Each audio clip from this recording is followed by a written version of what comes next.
પારડી સાંઢપોર ગામે આવેલા માનવનગર cooperative housing સોસાયટીના મુખ્ય પ્રવેશદ્વારનું લોકાર્પણ તેમજ સન્માન સમારોહ કાર્યક્રમ યોજાયો।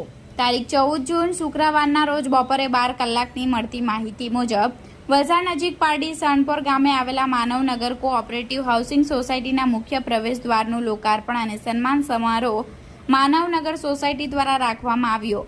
સોસાયટીના મુખ્ય પ્રવેશદ્વારનું પારડી સાંઢપોર ગામના સરપંચ ધર્મેશ ઉર્ફે ભોલાભાઈ પટેલના હસ્તે કરવામાં આવતા સોસાયટીના રહીશોમાં ખુશીનો માહોલ જોવા મળ્યો। આ પ્રસંગે સોસાયટીના પ્રમુખ ચમનભાઈ બુટાણીએ જણાવ્યું કે સોસાયટીમાં ડામર રોડ, ડ્રેનેજ લાઇન, રોડની સાઈડે વૃક્ષોનું પ્લાન્ટેશન, સીસીટીવી કેમેરા, પીવાના પાણીનું નળ કનેક્શન, જોગિંગ ટ્રેક, માધવવન, નંદનવન અને વનરાવન જેવા 3 કોમન પ્લોટ ગાર્ડન આવનાર દિવસોમાં સોસાયટીમાં ભજન કીર્તન કે અન્ય ધાર્મિક પ્રસંગો માટે માધવ કુટીર બનાવવાનું આયોજન કરવામાં આવ્યું છે।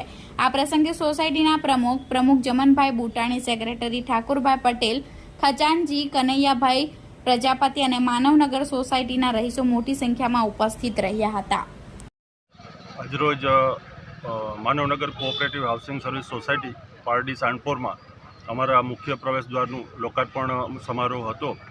એમાં અમારા પ્રથમ નાગરિક એવા સરપંચ શ્રી ભોલાભાઈ પટેલ એમના હાથે વરદ હાથે અમે આજે આ લોકાર્પણ વિધિ અને તકતીનું અનાવરણ કર્યું છે। તો અમે ભોલાભાઈ અને એમની ટીમના ખૂબ જ આભારી છીએ કે એણે અમને આટલો મોટો સહકાર આપ્યો અને આ ગેટનું નિર્માણ થયું। નહીંતર આ પોસિબલ હતું જ નહીં કે એણે ભોલાભાઈએ કઈ રીતે અમને બધું એના બજેટમાંથી સેટ કર્યું તે ભોલાભાઈ જ જાણે। અને બાકી જે અમારા કોન્ટ્રાક્ટર છે દીપકભાઈ છે, પછી અમારા કલરવાળા ભાઈઓ છે, પછી લેટરવાળા ભાઈઓ છે, બધી એજન્સીઓએ ખૂબ જ સહકાર આપ્યો અમને, ત્યારે આ વસ્તુ નિર્માણ થઈ। અને આજે જે અમારો ગેટ બન્યો છે તે અદ્ભુત છે, એમ કહો તો ચાલે કે આખા એરિયાની અંદર સારામાં સારો અમારો પ્રવેશદ્વાર બન્યો છે। એ અમે એના માટે અમે ભોલાભાઈ ગ્રામ પંચાયત અને એમની ટીમના અને અમારી બધી એજન્સીઓના આભારી છીએ। એટલે બસ આવો જ અમને સાથ સહકાર આપતા રહેજો। જય હિન્દ।